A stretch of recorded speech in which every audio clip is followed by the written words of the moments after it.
Hello, my name is Rochelle Furtado and I was a participant of the workshop conducted by the IMCS on abuse for child and young adult through the CLAP program.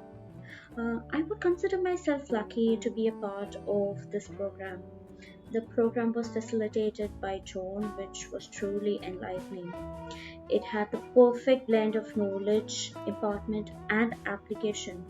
I looked forward to applying all the knowledge imparted during the sessions to the group discussions and the assignments that were given to us. I would encourage everyone, especially the youth, to participate in the workshops.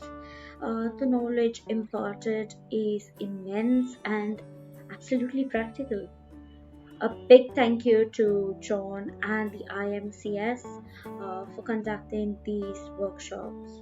Thank you.